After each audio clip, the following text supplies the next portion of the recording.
Welcome back. Wow, that's a loud mic. That's a hot mic, I might say. So, a few words from me, then we'll turn it over to people who actually know what they're doing about this subject. This happens to be MediaPost, happens to be, I think that's the right way to say that, MediaPost's 20th anniversary. We were founded 20 years ago. We were actually founded almost pre-World Wide Web, and we didn't know what we were actually trying to do. It was sort of a research project in search of a business model, which I think many people are familiar with these days, how that works. At some point, we settled on doing a bit of modest publishing. We had something we called the MediaPost Monitor, which was a weekly, and it was about the transition, or the perhaps coming transition of media into a digital world, and what people in agencies, particularly the media buying planning side of agencies, might need to know about the changes to come.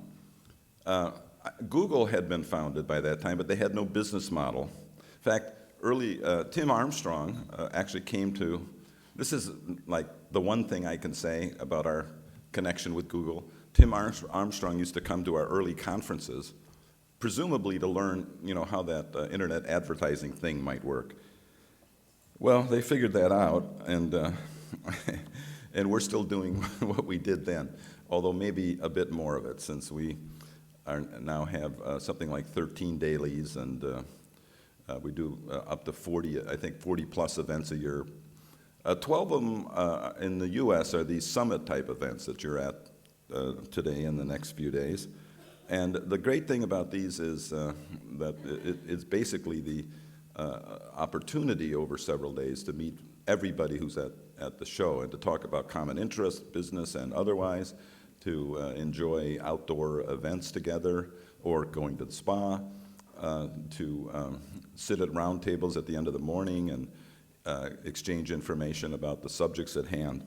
So I urge you all to participate in every aspect of what we're doing here, even if it seems kind of hokey, like a hike, which actually is quite interesting, I'm told. There's a guide tomorrow. We have a hike on the afternoon activity list, and the guide takes you up around the mountains. It's not difficult, so don't worry about that. And it tells you about the history of the area. So this is a magnificent old hotel, as you can obviously see. It's fun to just explore it and see. There's history rooms, on various levels. I don't even know where they are exactly, because there's so many rooms on so many levels of this type, but you can learn about the background of this area and this hotel. It's been a great getaway spot for New Yorkers in particular for, I think, I'm not quite sure, but I'm sure it's at least 100 years. I don't know, I don't remember what the founding was. In any event, we hope you'll enjoy it. You'll interact with your colleagues. You'll learn a lot and go away with new friends and new information, new insights. Just a note about guests for a moment. I think some of you might have guests with you. That's great.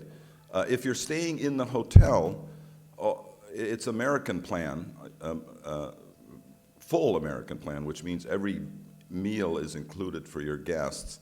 We're having business breakfast, business lunches, but we encourage you to bring your guests to our evening cocktail parties and dinners. We have an incremental charge. It's a modest one, basically for the cocktails, but the dinners are included, so you might as well eat with your friends and with the rest of the people from the conference. Anything that involves an extra charge, they're all fairly modest. The activities are not that expensive. You should see Elaine at the registration desk, and she can arrange that for you. We've been having something we call the Programmatic Roadshow all year. I actually don't remember how many events that is included. I think it might be as many as 10, 8 to 10. We were in Boston, we were in San Francisco with OMA events, one-day events about the programmatic subject. We did this show in June in Amelia Island, Florida, talking about programmatic coming to television. Of course, we're here again, and we've done many shows. We had a programmatic summit in August out in Lake Tahoe, and so no editorial publishing organization has covered that subject more thoroughly or at an earlier stage than MediaPost. Our editor-in-chief, Joe Mandisi, who will be on the stage in a minute, has been very interested in and curious about this subject, and has, I'm certain, written more and more authoritatively about the subject than any other reporter in the field. So we're proud of that record, and we hope we're able to organize something here today, or these days, that will allow you to share with each other and to help us to learn more about the subject so we can continue to report on it. Just one more note, and then I'll bring our MC up. We're doing this show again actually in Florida at the end of April. So it'll be the TV Insider Summit. It's a good time. Of course, there's always the great things you can learn when you go to these shows, but it also happens to be a good time to go to Florida. And so you might think about that. We're going to South Seas Plantation, which literally is on an island, Captiva Island, off the west coast of Florida. Again, you're going to get me off the stage soon, but when we once did a show here in April, was a video summit. There was still ice on the lake. So, we do learn from experience, and we decided to instead to go to Florida this coming year. So I guess that's it for me. Joe's going to be doing the intro. Steve Smith, who could stand for a moment, is going to be our MC. Steve, stand. That's Steve. Everybody knows Steve, I think, too. And here's Joe. You're in good hands with these two great editors and reporters. So Joe Mandisi, editor-in-chief of MediaPost.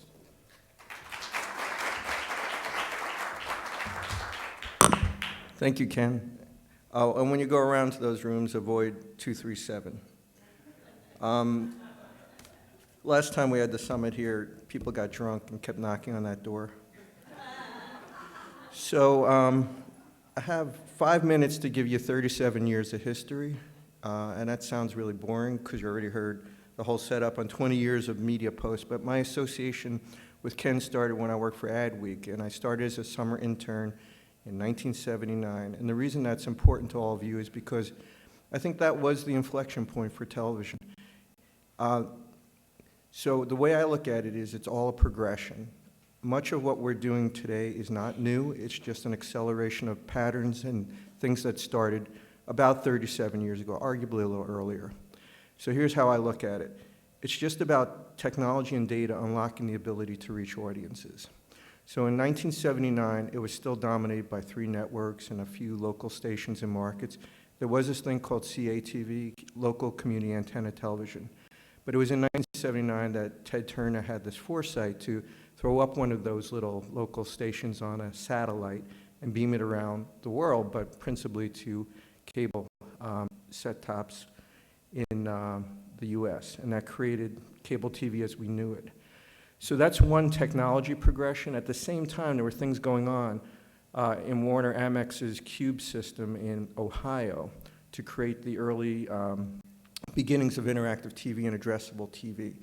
And there's been a slate of tests and test beds, that's what we called them for a long time, to make TV more addressable, more targetable, and in some ways to unlock audiences and new markets. But it really was earlier than I started in the business, and it took me a while to learn this, that the targeting really started to fragment in the early 70s when you had 2 dominant networks, CBS and NBC, and then ABC was an awesome people. But the folks at ABC had the foresight to say, is there another way to cut this, to look at the audience? And they figured out that Nielsen data could accommodate demographics. And we've been living with that pretty much ever since. So they came up with this notion that age, sex, and geography, A, B, C counties, could create value out of the same audience pie. And we know what happened since then, and demographics have been baked into the history of all media planning since. I'm about the halfway point. So What's happened, though, is over time, the industry's tried to figure out more granular, more acute ways of targeting audiences, because that's where the value is, right? Advertisers don't want to reach households, they want to reach people. So along the way, we've had addressability tests, interactive TV tests. That's still a word that confuses me personally. What is interactive TV? And even though there's a lot of cases out there, I think it's really about figuring out the best way to target the audience, the right time with the right message, and figure out a creative way of engaging and interacting with them. So bring it fast forward. I mean, the real issue for the whole industry, not just television, is that we're in an era of abundance of choice. So when you have that data and that ability to target audiences, coupled with an embarrassment of riches, you have a real problem, because TV was a medium that was sold based on constraint.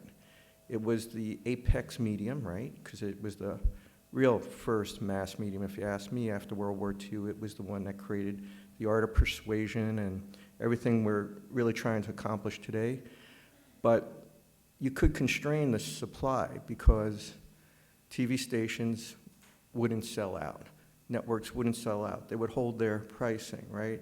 And there were all those games played back and forth between buyers and sellers. The funny thing is, arbitrage always existed, even before digital, and secondary markets always existed. We had other words for them. We called them direct response. But, you know, the stations and networks were selling the side inventory in a secondary market. They had to convince themselves and prove to others that it wasn't cannibalizing on their first market. But those things have always existed. Agencies have always time banked. There have always been other players in between that have arbitraged.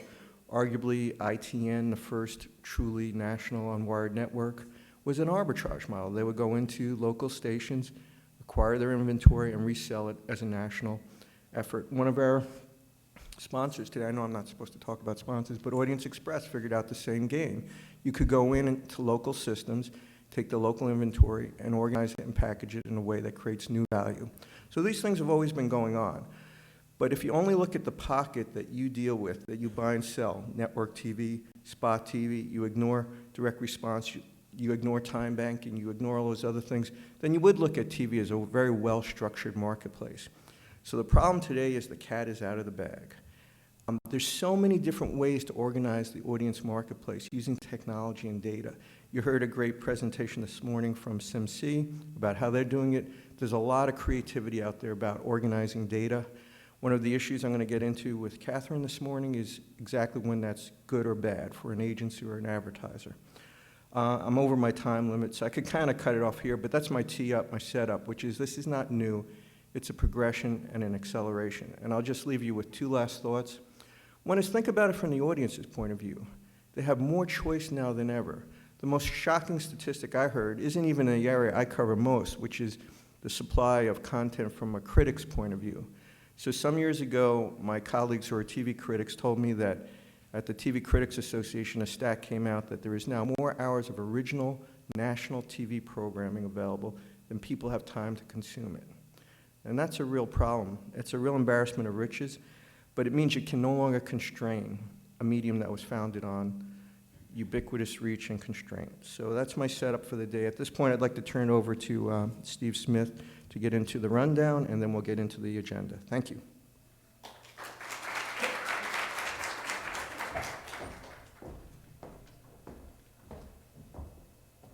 Good morning, everybody. Welcome. I'm Steve Smith. I'm the editorial director of events here at MediaPost. I invited most of you speakers up here for a few days in Mohunk, so you're welcome. This is about as pretty a place as you're going to find to spend a few days in October. I'm just going to quickly sort of walk through what we're doing over the next few days and a few notes about taking part in the summit. By the way, how many of you have been to MediaPost summits in the past? Okay, so there are a number of you who know the drill, but I'll cover it in a second. We have taken a very broad umbrella view of what we call advanced TV here. We're including a great many technologies and targeting techniques, including programmatic, addressable, over-the-top, digital video, as well as data-infused linear buying, simply trying to capture, as Joe outlined, that progression, that move towards more precise targeting techniques, and some of the technologies and data models that that undergird it. Today we're going to be looking at securing some definitions, talking across some of those platforms, if and to what degree there are distinctions among those categories. We'll talk about transparency, one of the key issues of the last year in terms of agency-client relationships and the ways in which some of those difficulties do and don't port over into advanced TV. We'll be talking about the evolving nature of the TV viewing experience and how that impacts all of these technologies and to some degree is driving interest in it.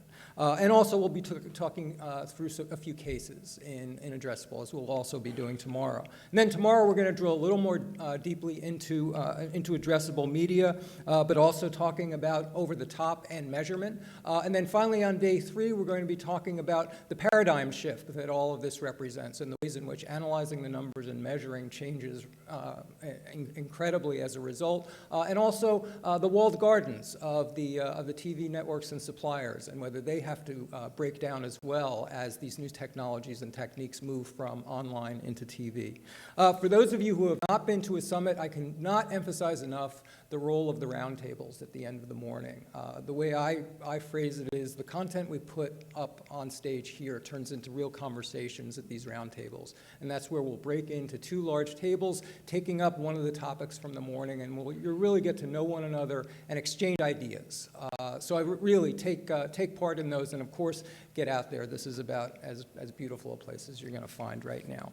We're going to start by taking up the issue of both transparency and definition with Catherine Warburton, who's the Chief Investment Officer at Assembly. Catherine came to Assembly after working across a number of the segments in this space, Fox Sports Media, Universal McCann.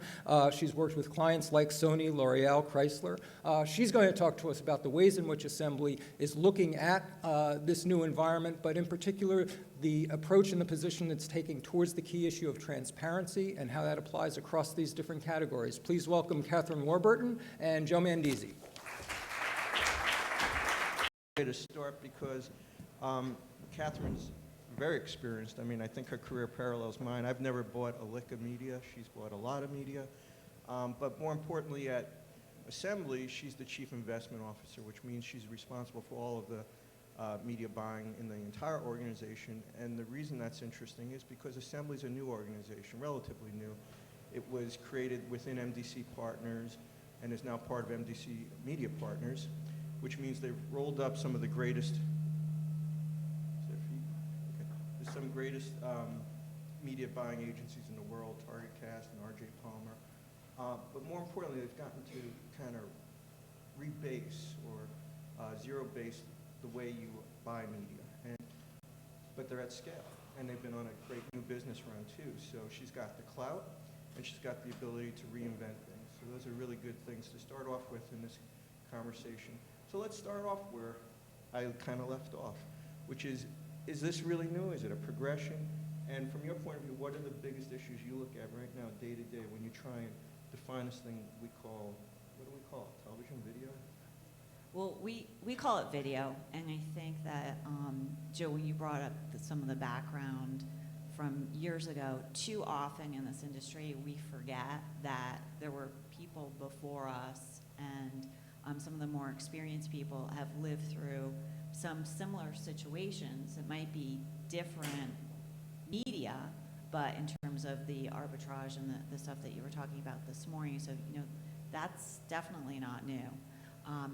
But let me get back to Assembly and how we approach the marketplace. So we have the advantage of not completely starting from scratch about 2.5 years ago, but pretty much starting from scratch, where MDC bought 3 different media agencies that specialized in different things, including direct response. So I have purview over that secondary market as well as the primary market. And our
TV, we call it video, and the buyers buy across screen. So they're buying what I like to call Hollywood-produced video and sports, no matter where that video airs. And we are delving into this precision targeting with television. I know there's this term advanced TV, but to Joe's point, it's a progression. So as TV has progressed, and now it's not video, my buyer slash investment team, they work across precision targeting, addressable, programmatic TV, digital video. So they're versed in all of this, and I think it's really important for the agency as well as for the future of our business, for the people who work in this every day to be versed across all of these things, because this is what's happening today, and I believe it shouldn't be put into a different department. So you have your TV department, you have your advanced TV department, you have this department. I think that we have to go at the marketplace with a more holistic approach, and that there's organizationally and for our clients an advantage to that, rather than if I was at an agency and said, let's say I'm the buyer for car X. Oh, I don't do that kind of buy. You have to go to this other company within my company to do that buy. It's just, it doesn't seem very efficient, but I think that there are reasons why those companies have organized that way. Okay. You know, I think it'd be good if we did a little ground setting here, because there's a lot of terminology that goes on, and I know this is a very insider audience here, but, you know, we have these terms like programmatic TV, we have addressable TV, we have high-end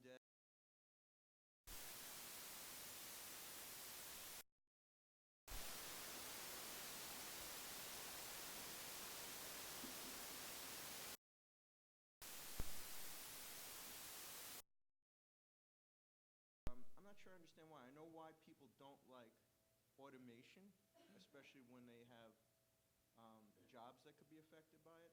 But the same things that drove digital programmatic, which is an overabundance and an oversupply of capacity, is what I think, if you believe my setup, and we could argue that there's now an oversupply and overcapacity of television inventory. And I think, you know, premium is a funny word. We could get into that. But why don't you kind of set the ground for what these different silos mean for you and how you approach them? Okay, so let's start with the programmatic digital and why I believe that it got a bad name. And Joe, you report on it every day, and you might even know more about it than I do. So in my opinion, programmatic digital started when the publishers weren't able to monetize all the inventory that they had. And on the agency side, because I saw it from my side of it, at that point I wasn't involved in digital, I saw that the digital folks had less of the structure in terms of the systems than the TV folks. And this programmatic way of buying allowed them automation that they did not have from their own systems, allowed them real-time bidding on inventory to get it at lower pricing. And then you had the ability for more precision targeting. But then you also had the ability not to reveal to your clients what you're exactly paying for something. Also, there were issues with brand safety and bots, et cetera, et cetera. So I think that the lack of transparency is really what gave programmatic digital a bad name. And when we say lack of transparency, it wasn't just what the agencies were charging their clients, but was a robot seeing your commercial rather than a human being? Were they in safe environments? So I think that that is what gave it a bad name. But at the same time, it's a snazzy term, and let's bring it to TV. What does it mean in TV today? So as you can imagine, with all our clients and internally, we have to educate our clients about what's going on. They read about programmatic TV. They think it's exactly like digital, and it's not. So in programmatic TV, there's some automation, and I think Audience Express is at the forefront of that. There's some automation. They're an SSP. There are DSPs trying to develop automation. There's no real-time bidding. I do see a shift in the sales community. They see the opportunity with precision targeting to unlock greater potential of dollars for inventory that maybe they couldn't get very much for because it's more targeted. So that's programmatic TV. So I touched on this precision targeting, and it's confusing because you can have precision targeting in regular TV buying, or you can have it with a media owner, or you can have it with a programmatic vendor, or you can have it with addressable. What it basically is doing is taking data and getting closer to the target than how you would get with typical age sex. So there's all sorts of different data. There's the data that you have in the digital world. You can bring some of that to the TV world. A lot of our clients have customers, and they do customer matches with Experian, and then they bring that to the partner that they're working with, whether it's a media owner or whether it's programmatic seller or addressable seller. And then addressables where the ad is served to a specific set, well, I guess, it's a set-top box in the home. So it's as close to a one-to-one relationship as you can have in TV. So you can go to a Dish, DirecTV. I think there are about 6 vendors out there right now that sell addressable advertising. So that commercial is delivered to that set-top box. I think, and to your point, this is an insider group. Programmatic TV, you buy through the DSP where your commercial airs, it airs whoever's watching that network or station. Whereas with addressable, the addressable commercial goes to that specific set-top box. So those are my definitions. That's a good ground setter, and you started to go into transparency, so let's go really deep into that. So put bots aside. Yep. Everything you said could be talked about pre-digital television too. You always have brand safety issues, and the agencies were responsible for stewarding that with outside services. You've always had the ability for agencies not to disclose to their clients what they were paying. There were a lot of mechanisms for that, and some of the scandals I covered over the years pre-digital were about how agencies did that. So that's not new. You've always had time banking, those things, and that should be controlled by the contract between the agency and its clients. So what is different now because of programmatic that makes you more concerned that this can happen? From my point of view, and this is really my question,